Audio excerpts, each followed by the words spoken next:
Virgin haben Virgin haben Virgin haben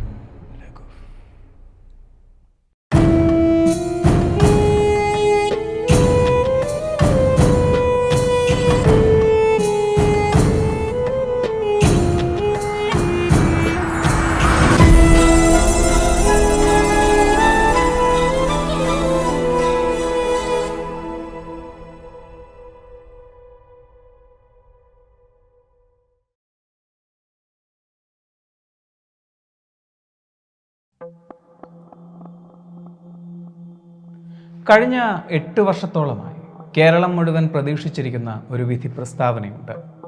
നന്ദൻകൂട്.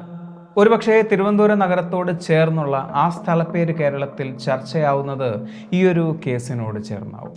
ഒരമ്മയെയും ഒരച്ഛനെയും ഒരു പെങ്ങളെയും അന്ധയായ ബന്ധുവിനെയും വെട്ടിക്കഷ്ണങ്ങളാക്കിയ ഒരു മകൻ്റെ കഥ. മലയാളത്തിൽ 5-ാം പാതിര അടക്കം പ്രശസ്തമായ പല സിനിമകളുടെയും പ്രമേയമായി മാറിയ കേരൾ ജിൻസൺ എന്ന സൈക്കോ കൊലയാളിയുടെ കഥ. കഴിഞ്ഞ 3 ഡേറ്റുകൾ മാറ്റിവെക്കപ്പെട്ടതിന് ശേഷം ഈ വരുന്ന തിങ്കളാഴ്ച അവൻ്റെ വിധി പ്രസ്താവിക്കുകയാണ് എന്ന് പ്രതീക്ഷിക്കാം. അതോ അവൻ പ്രാർത്ഥിക്കുന്ന സാത്താൻ ആ പ്രതീക്ഷയെയും അസ്ഥാനത്താകുമോ? അറിയാം പാതിര കൊലപാതകത്തിൻ്റെ കഥ. കയറിപ്പോരും ചങ്ങായിമാരെ ബേപ്പൂർ സുൽത്താൻ്റെ ദുനിയാവിലേക്ക്.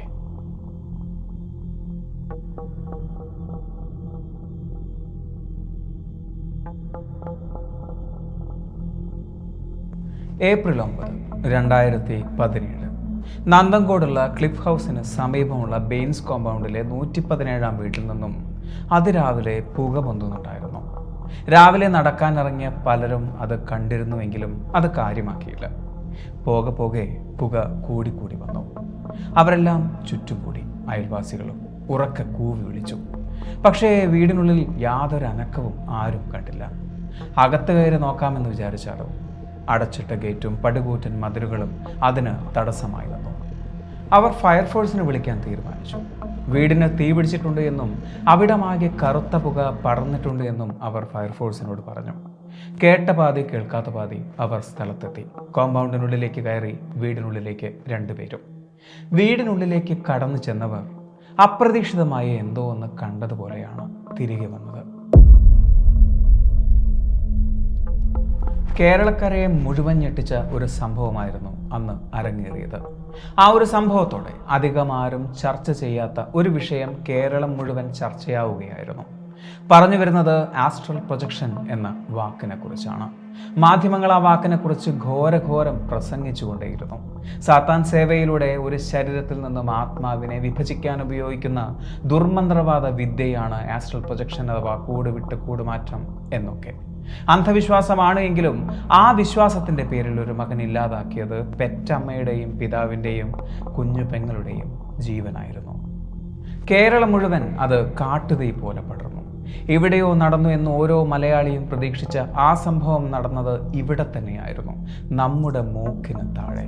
അന്ധവിശ്വാസത്തിന്റെ പേരിൽ സ്വന്തം അമ്മയെയും അച്ഛനെയും പെങ്ങളെയും അന്ധയായ ഒരു ബന്ധുവിനെയും ഒരുത്തൻ മഴുകൊണ്ട് വെട്ടിക്കീറിക്കൊന്ന് കത്തിച്ചിരിക്കുന്നു. എന്നാൽ കേരളം ചർച്ച ചെയ്തത് ആ ക്രൂര കൃത്യത്തെക്കുറിച്ചായിരുന്നില്ല. പിടിയിലായ ആ മകന്റെ മുഖത്ത് അപ്പോഴും മായാതെ കിടന്ന ഭ്രാന്തമായ പുഞ്ചിരിയെക്കുറിച്ചായിരുന്നു.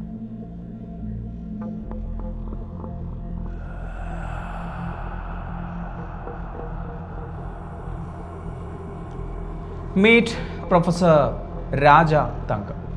ജീവിച്ചിരുന്നെങ്കിൽ 68 വയസ്സ്. 60ാമത്തെ വയസ്സിൽ പൊന്നുപോലെ വളർത്തിയ സ്വന്തം മകന്റെ കൈകൊണ്ട് മരണപ്പെട്ടു. ലോകത്തിൽ ഒരു പിതാവിനും സംഭവിക്കാൻ പാടില്ലാത്ത ഒന്ന്.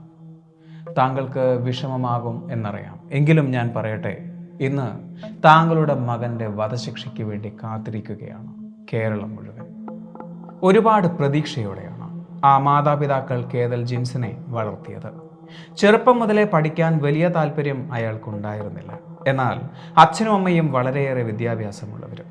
അതുകൊണ്ട് തന്നെ സ്വന്തം മകനും അതേ സൗഭാഗ്യങ്ങൾ വന്നു ചേരണമെന്ന് അവർ ആഗ്രഹിച്ചതിൽ തെറ്റു പറയാനും സാധിക്കില്ലല്ലോ. അമ്മയായ ജീൻ പത്മയ്ക്ക് മകൻ തന്നെ പോലെ ഒരു ഡോക്ടറാവണമെന്ന് വലിയ ആഗ്രഹമുണ്ടായിരുന്നു.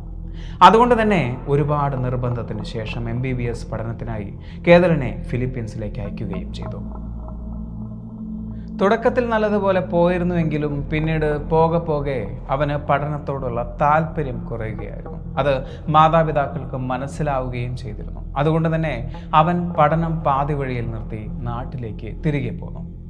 പക്ഷേ നിങ്ങളതിന് സമ്മതിച്ചില്ല അല്ലേ?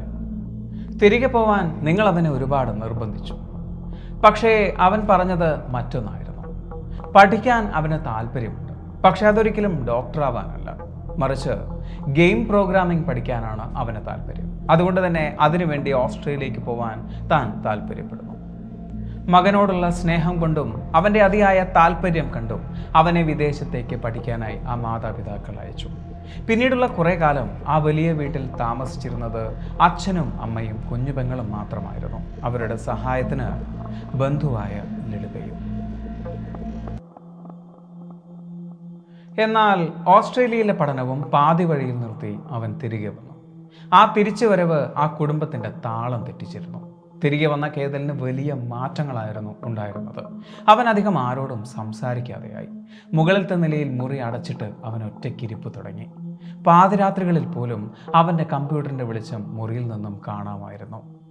ഒരിക്കൽ താങ്കളും അത്തരത്തിലൊരു കാഴ്ച കണ്ടതായ ഒരു സുഹൃത്തിനോട് പറഞ്ഞിരുന്നു അല്ലേ?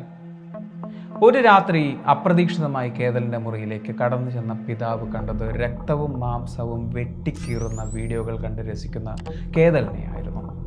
അത് തൻ്റെ ഗെയിം ഡിസൈനിൻ്റെ ഭാഗമാണ് എന്നും താൻ ഒരു പുതിയ ഗെയിമിൻ്റെ പണിപ്പുരയിലാണ് എന്നുമായിരുന്നു കേതലിൻ്റെ വിശദീകരണം. മകനെ ഒരിക്കലും സംശയിക്കണ്ട, അവൻ പറഞ്ഞത് സത്യമായിരിക്കും. അങ്ങനെയല്ലേ അന്ന് ആ അമ്മയും പറഞ്ഞത്? അതുകൊണ്ട് തന്നെയായിരിക്കും അവൻ്റെ ക്ഷണം സ്വീകരിച്ച് ആ അമ്മ തന്നെ ആദ്യം മരണത്തെ തേടി ചെന്നത്. അമ്മേ, എൻ്റെ ഗെയിം ആദ്യമായി കാണേണ്ടത് അമ്മയാണ്. ഭക്ഷണം കഴിക്കുന്നതിൻ്റെ തൊട്ടു മുമ്പ് അച്ഛനും അമ്മയും തീന്മേശയിൽ ഇരിക്കുമ്പോൾ അവിടേക്ക് ചെന്ന് കേതൽ പറഞ്ഞ വാക്കുകളാണത്. ഭക്ഷണത്തിലൊന്ന് തൊടുന്നതിന് മുമ്പ് തൻ്റെ മകൻ്റെ ആഗ്രഹം നിറവേറ്റാനായി ആ അമ്മ അവനോടൊപ്പം മുകളിലേക്ക് പോകുന്നു. അവൻ്റെ കമ്പ്യൂട്ടറിന് മുമ്പിലെ ചെയറിൽ ആ അമ്മ ഇരുന്നു. അവൻ 2 അടി പിറകിലേക്ക് മാറി നിന്നു. അവൻ്റെ ഗെയിം അമ്മ കണ്ട് ആസ്വദിക്കുന്നത് കാണാനല്ല, അവൻ്റെ കയ്യിൽ കിടന്ന് ആ പെറ്റമ്മ ശ്വാസം മുട്ടി പിടയുന്ന കാഴ്ചകളാണ്. തൻ്റെ വിരിപ്പെടുത്ത് ആ അമ്മയുടെ കഴുത്തിൽ അമർത്തി വരിഞ്ഞു മുറുക്കി അവരെ ശ്വാസം മുട്ടിച്ചു കൊന്നു. ആ മരണം ഉറപ്പായ ശേഷം അവൻ ചെയ്തത് ഏതാനും ദിവസങ്ങൾക്ക് മുമ്പ് ഓൺലൈനിൽ നിന്നും വരുത്തിയ മഴു പാക്കറ്റ് പൊട്ടിച്ചെടുത്ത് ആ അമ്മയുടെ തലയോട്ടി വെട്ടിപ്പൊളിക്കുകയായിരുന്നു. ചോരയിൽ കുളിച്ചു കിടന്ന അമ്മയുടെ മൃതദേഹം വലിച്ചിഴച്ച് അവൻ ബാത്റൂമിലേക്ക് കൊണ്ടുപോയി. അവിടമാകെ പെട്ടെന്ന് തന്നെ വൃത്തിയാക്കുകയും ചെയ്തു. ശേഷം ഭക്ഷണം കഴിച്ചുകൊണ്ടിരിക്കുന്ന അച്ഛൻ്റെയും അനുജത്തിയുടെയും അടുത്തേക്ക് ചെന്ന് ഭക്ഷണം കഴിക്കുകയും ചെയ്തു. അമ്മ ഗെയിം കണ്ടുകൊണ്ടിരിക്കുകയാണ്. അടുത്ത ഊഴം അച്ഛൻ്റെതാണ്. അച്ഛനെയും കൂട്ടി അവൻ മുകളിലേക്ക് പോയി. അടുത്ത ഊഴം തൻ്റെതാണ് എന്ന പ്രതീക്ഷയിൽ അനുജത്തിയും. ആ കമ്പ്യൂട്ടറിന് മുമ്പിൽ ഭാര്യയെ കാണാതിരുന്നപ്പോഴും സംശയമൊന്നും തോന്നിയില്ലേ? അടഞ്ഞുകിടക്കുന്ന ബാത്റൂം കണ്ടപ്പോൾ സംശയം തോന്നിക്കാണല്ലോ അല്ലേ? ആ മോണിറ്ററിൽ മകൻ്റെ ഗെയിം തെളിഞ്ഞു വരുന്നതും കാത്തിരുന്ന അച്ഛൻ്റെ തല 2ആയി പിളർത്തിക്കൊണ്ട് ആ മഴു ഉയർന്നു താഴ്ന്നു. വലിച്ചഴച്ചുകൊണ്ട് ബാത്റൂമിലേക്ക് കൊണ്ടുപോകുമ്പോഴും അയാളിൽ ജീവന്റെ തുടിപ്പുണ്ടായിരുന്നു. ചോരയിൽ കുളിച്ചു കിടന്ന ഭാര്യയെ കണ്ടപ്പോൾ ഉണ്ടാകാതിരുന്ന മരവിപ്പായിരുന്നു മകൻ്റെ മുഖത്ത് കണ്ട രക്തക്കറയുള്ള പുഞ്ചിരിക്ക്. അച്ഛനും അമ്മയും 2 ആത്മാക്കളായി വിട്ടകന്നത് ഏട്ടൻ്റെ വിളിയും കാത്തിരുന്ന അനുജത്തി അറിഞ്ഞിരുന്നില്ല. തൻ്റെ സുഹൃത്തായ ജോൺ വിളിക്കുന്നുണ്ട് എന്നും പെട്ടെന്ന് കയറിവാ എന്നും അയാൾ അനുജത്തിയോട് വിളിച്ചു പറഞ്ഞു. കേതലിനെ അന്വേഷിച്ച് മുറിയിലേക്കെത്തിയ അനുജത്തിയുടെ നെറുകിലും കേതലിൻ്റെ മഴു ഉയർന്നു താഴ്ന്നു. ഇനി ആ വീട്ടിൽ ബാക്കിയുള്ളത് അന്ധയായ ലളിത മാത്രമാണ്. ഒരു ബന്ധുവിൻ്റെ കോൾ വന്നു എന്ന് പറഞ്ഞു വിളിച്ച് അവരെയും അയാൾ ഇല്ലാതാക്കി. തീയണയ്ക്കാനായി അന്ന് അങ്ങോട്ട് ചെന്ന ഫയർഫോഴ്സ് ഉദ്യോഗസ്ഥർ കണ്ടത് 5 മൃതശരീരങ്ങളായിരുന്നു.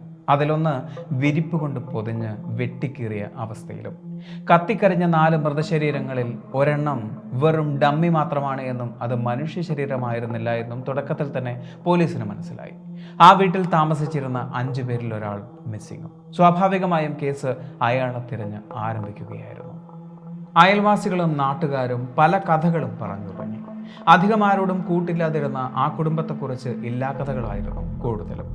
അന്വേഷണം കേതലിലേക്ക് നീണ്ടു എന്നത് മാധ്യമങ്ങളിലെല്ലാം വന്നിരുന്നു. ചെന്നൈയിൽ ഒളിവിലായിരുന്ന കേതൽ തൻ്റെ ഫോട്ടോ കണ്ട് ഭയന്നു. പിടിവീഴുമെന്ന് മനസ്സിലാക്കിയ അയാൾ പിടി നൽകാനായി തിരികെ തമ്പാനൂർ സ്റ്റേഷനിലേക്ക് വന്നിറങ്ങുകയും പിടിയിലാവുകയും ചെയ്തു. 2 ദിവസങ്ങളിലായി നടന്ന കൊലപാതകങ്ങൾക്ക് ശേഷം പെട്രോൾ വാങ്ങാനായി ഒരു ഓട്ടോയിൽ കവടിയാറുള്ള പെട്രോൾ പമ്പിലേക്ക് ചെന്ന കേതലിനെ അവിടുത്തെ ജീവനക്കാർ ഓർക്കുന്നു. തിരികെ വരുമ്പോൾ സംശയം തോന്നാതിരിക്കാനായി വീട്ടിലുള്ള 5 പേർക്ക് ഭക്ഷണവും പാർസൽ വാങ്ങിയാണ് കേതൽ വന്നത്.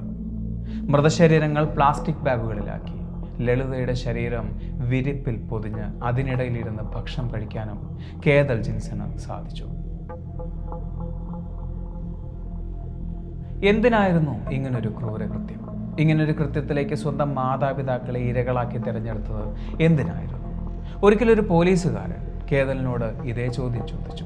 ആ ചോദ്യത്തിന് കേതൽ മറുപടി പറഞ്ഞത്, മനുഷ്യ ശരീരത്തിൽ നിന്നും ആത്മാവ് വിട്ടകന്നു പോകുന്നത് കാണാൻ വേണ്ടിയായിരുന്നത്രേ ഇങ്ങനൊരു കൃത്യം.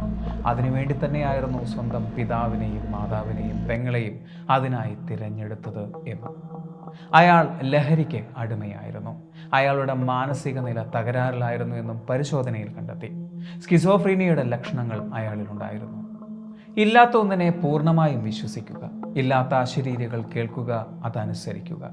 സാത്താന്റെ നിർദ്ദേശപ്രകാരമാണ് താൻ ഇങ്ങനൊന്ന് ചെയ്തത് എന്നും അതിൽ തനിക്ക് തെല്ല് കുറ്റബോധവുമില്ല എന്നും അയാൾ നിയമത്തിനു മുമ്പിൽ പറഞ്ഞു. ലഹരിയിലൂടെ ഒരാളിലേക്ക് ഇങ്ങനൊരു അസുഖം കടന്നു വരുമോ? ചെറുപ്പത്തിൽ അയാൾ അനുഭവിച്ച പല സന്ദർഭങ്ങളിലൂടെയും അയാളിലേക്ക് ഇത്തരത്തിലൊരു അസുഖം വന്നു ചേരാനുള്ള സാധ്യതയുണ്ട് എന്ന് പല മാനസിക രോഗ വിദഗ്ധരും പറയുന്നു.